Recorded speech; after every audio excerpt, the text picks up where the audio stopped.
There's this big issue about the CIA and its abuse under Barack Obama, and maybe even during the Trump presidency, in terms of targeting the Trump team as part of the Spygate, Russiagate scandal. And John Brennan was the CIA director under President Obama. And he's proved himself to be an unhinged Trump hater. Unhinged Trump hater. How do I know this? Because I read his tweets. And if you go on Twitter and read John Brennan's tweets, I think it's at John Brennan, you'll see tweets like the following. I need to put on my disguise here so I can see what is going on. And the tweets are, when the full, this is by Obama's former CIA director. So someone we're supposed to be able to trust. When the full, and he's referencing Mr. Trump, President Trump. This tweet was in March. When the full extent of your venality, moral turpitude, and political corruption becomes known, you will take your rightful place as a disgraced demagogue in the dustbin of history. You may scapegoat Andy McCabe, who was corrupt, who was fired for corruption, but you will not destroy America.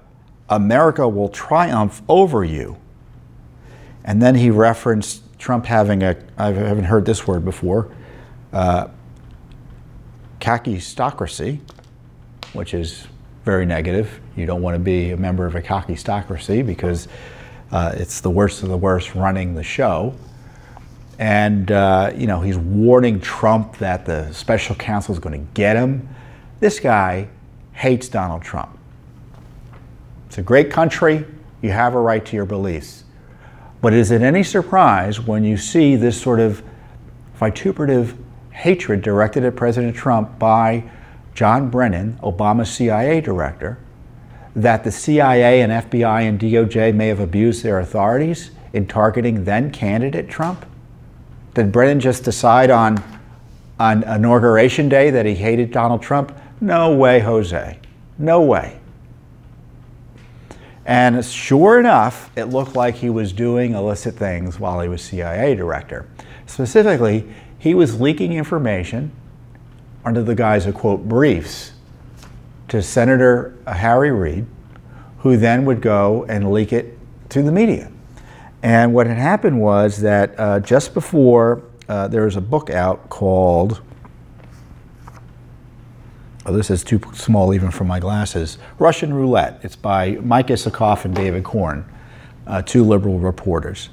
And Brennan contacted Reid on August 24th, 2016, in the middle of the campaign, to brief him on the state of Russia's interference in the presidential campaign.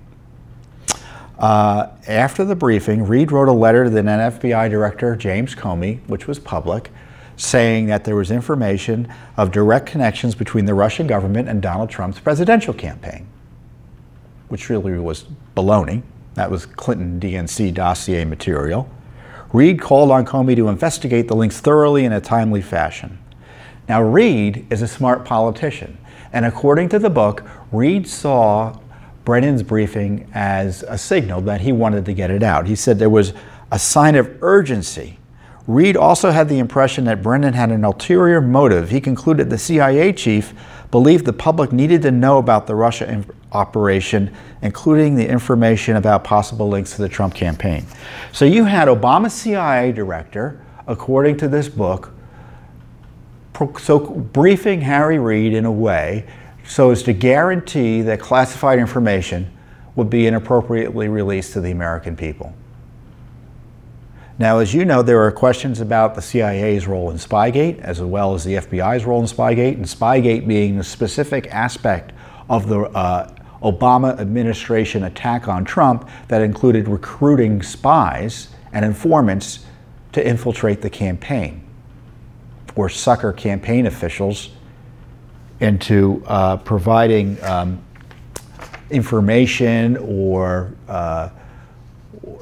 cornering them into doing something wrong, perhaps, that they could later use against them, which evidently they weren't able to do much in the way of that. So what we did was we asked for records about Brennan's communications with Reid, this briefing of Congress. And it was a very specific request, and sure enough, the CIA never responded to us. So once again, we have, we've got the CIA director who has these unhinged attacks on President Trump, providing circumstantial evidence that he was abusing his authority and the CIA was abused on his watch when he was working for Obama to target President Trump. And unfortunately, you've got the deep state CIA both protecting itself and corruption in the Obama administration. And it's only Judicial Watch that's in court asking for these records. It's only Judicial Watch. I'm not aware of any media doing it. Congress isn't in court. And this shows you why Judicial Watch our work is so important. It's because we're independent. We go into court to sue for records. When Congress asks for records, it's a political back and forth. It's a battle. And sometimes they get records, sometimes they don't. And if they don't, there's not much they can do about it. Or they've been unwilling to do much about it. There's plenty they can do about it.